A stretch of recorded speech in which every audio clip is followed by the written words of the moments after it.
Hoje nós vamos falar sobre um dos homens mais perigosos da Austrália, Peter Dupas, também conhecido como um monstro mutilador, cuja assinatura de seus crimes era a remoção dos seios da vítima. Mas antes de irmos ao caso, eu peço para que você deixe o like agora no início do vídeo para ajudar no crescimento do meu canal, se inscreva se não for inscrito e também ative o sininho de notificação. E me siga no Instagram, que é @CamilaGSantos, por lá eu posto um pouquinho sobre o meu dia a dia e também sobre as novidades aqui do canal. Agora vamos ao caso. Peter Norrie Dupas nasceu no dia 6 de julho de 1953 em Sydney, na Austrália, e desde jovem apresentava um comportamento antissocial e agressivo. Aos 20 anos, ele foi preso pela primeira vez por agredir uma mulher, e a partir daí sua vida se transformou em uma espiral de crimes violentos e cruéis. Dupas era um homem violento e incontrolável. Ele acreditava que todas as mulheres eram objetos sexuais e as tratava como tal. Antes de sua primeira condenação por assassinato, Dupas já tinha sido condenado 16 vezes por atos de violência sexual entre os anos de 1972 e 1994. O detetive sênior Ian Armstrong, que entrevistou Dupas em 30 de novembro de 1973 na delegacia de polícia, o descreveu como fraco e complacente quando confrontado pela autoridade. E ele continuou dizendo: "Ele se destacou. Para mim, o homem era pura maldade. Seus atos eram todos cuidadosamente planejados e ele não demonstrava remorso." Em 25 de julho de 1974, Dupas foi condenado a 9 anos de prisão por abuso sexual. Em 1979, aproximadamente 2 meses após sua libertação, ele abusou novamente de 4 mulheres em um período de 10 dias. Em 28 de fevereiro de 1980, Dupas recebeu uma sentença mínima de 5 anos de prisão por 3 acusações de agressão e atentado ao pudor. Então, 5 anos depois, em fevereiro de 1985, ele foi libertado da prisão. Sua onda de abusos não parou por aí, porque apenas 2 meses após a libertação da prisão, Dupas cometeu outro abuso e foi condenado novamente, dessa vez a 5 anos de prisão. Em 28 de junho de 1985,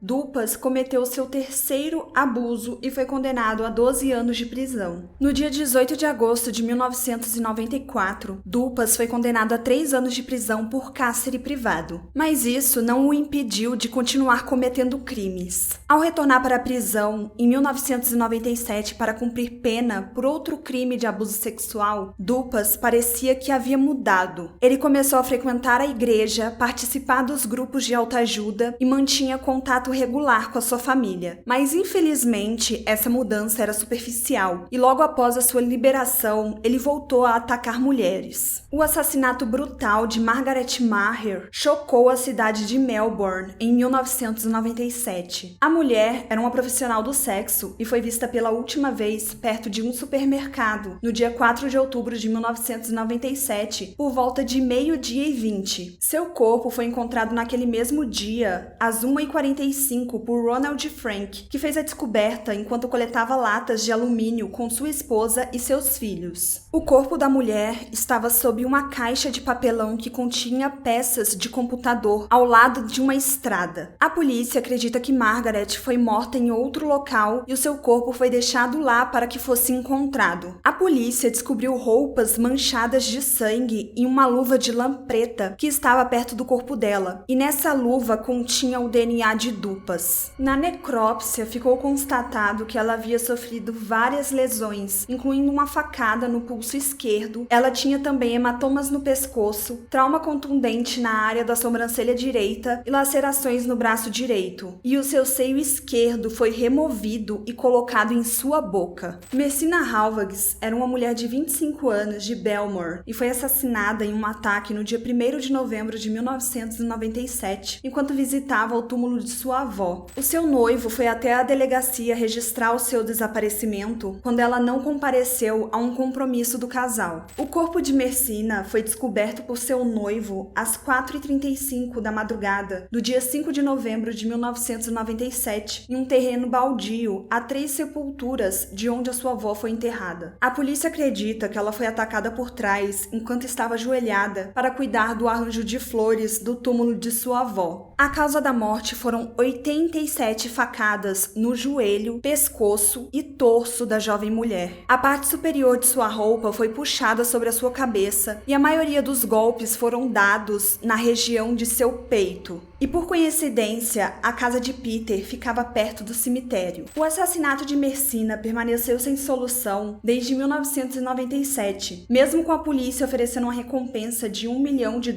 australianos. Uma mulher anônima que estava visitando o túmulo de seus pais no dia do assassinato diz que viu Dupas correndo casualmente no cemitério com óculos escuros. E outras 9 testemunhas afirmaram ter visto Dupas no cemitério naquele dia. Além disso, o túmulo do avô de Dupas está localizado a 128 metros do local do crime. E outras circunstâncias também apontavam para ele, como por exemplo o fato dele ter mentido para a polícia sobre uma lesão facial que ele sofreu no momento do ataque. E além disso, ele tentou mudar a sua aparência após o assassinato. Bom, mas apesar de todas essas vítimas, foi apenas no ano de 1999 que Dupas cometeu o assassinato que o levou para a prisão. Em março daquele ano, o criminoso planejou meticulosamente o assassinato de Nicole Patterson, de 29 anos, uma psiquiatra que trabalhava em uma clínica particular. Ele marcou uma consulta sob o pretexto de discutir o seu tratamento, quando a visitou em sua casa em Northcote, subúrbio de Melbourne, e a atacou, desferindo 27 facadas em seu corpo. Nicole foi encontrada morta pela polícia e a investigação subsequente levou à prisão de Dupas. As investigações policiais na cena do crime revelaram que Nicole tinha um compromisso às 9 com um novo cliente chamado Malcolm, conforme anotado em seu diário pessoal, junto com um número de telefone celular. O número foi atribuído a um estudante indiano que estudava na Universidade La Trobe, chamado Harry. A polícia descobriu que Dupas havia abordado Harry com uma oferta de trabalho forçado. E Dupas foi preso no dia 22 de abril de 1999. Registros telefônicos revelaram que Dupas havia feito 3 ligações telefônicas anteriores para Nicole para marcar uma sessão de aconselhamento para tratar depressão e vício em jogos de azar. A polícia também encontrou arranhões recentes no rosto e na mão de Dupas, e isso sinalizava uma luta. Dupas alegou que os arranhões ocorreram quando ele estava trabalhando em seu galpão no quintal e um pedaço de madeira o atingiu enquanto usava o terno. Uma busca policial na casa de Dupas revelou manchas de sangue, fita de PVC semelhante à localizada na cena do crime, uma máscara de esqui, recortes de jornais detalhando o assassinato de Nicole e um papel contendo seu anúncio de emprego. Além disso, a polícia encontrou uma faca suja de sangue e um par de luvas que correspondiam com as marcas deixadas na cena do crime. E com todas essas evidências, Dupas foi preso e levado a julgamento. Com Dupas sob custódia pelo assassinato de Nicole Patterson, a polícia conseguiu obter uma amostra de DNA, ligando-o ao assassinato de Margaret em 1997. O caso de Margaret Maher foi um dos mais horríveis da história recente de Melbourne. A polícia trabalhou incansavelmente para levar o assassino até a justiça e finalmente conseguiu quando Dupas foi preso e condenado. A justiça foi feita para Margaret e sua família, mas a dor que esse crime causou continua sendo sentida até hoje. Durante o julgamento, o júri ouviu sobre a longa história de violência e abuso sexual de Dupas contra as mulheres. E ficou claro que seus crimes se tornaram cada vez mais violentos toda vez que ele era colocado em liberdade. E o juiz que presidiu a audiência no caso de Peter foi enfático em sua sentença. Ele afirmou que as chances de Peter ser reabilitado eram tão remotas que ele deveria permanecer preso para o resto da vida. E pelo assassinato de Nicole Patterson, Peter foi condenado à prisão perpétua sem a possibilidade de liberdade condicional. As autoridades acreditam que Peter também foi responsável por vários assassinatos que ocorreram em Melbourne. E entre as possíveis vítimas estão Mercina Halvags e Ellie McMahon. Ambas foram mortas por esfaqueamento e tiveram seus seios retirados. E como eu já disse antes, essa é a assinatura de Peter Dupas. Mas mesmo com todas as investigações acerca desses dois casos, nenhuma prova concreta foi encontrada para ligar Dupas a esses assassinatos. Dupas é um exemplo de criminoso reincidente que continuou cometendo crimes cada vez mais violentos na medida que ia entrando e saindo da prisão. E os seus crimes deixaram um rastro de dor tanto na família quanto na sociedade. Bom, gente, esse foi o caso de hoje. Deixe nos comentários se você já conhecia ou caso eu tenha deixado alguma informação de fora. Nos vemos no próximo vídeo. Até lá. Tchau!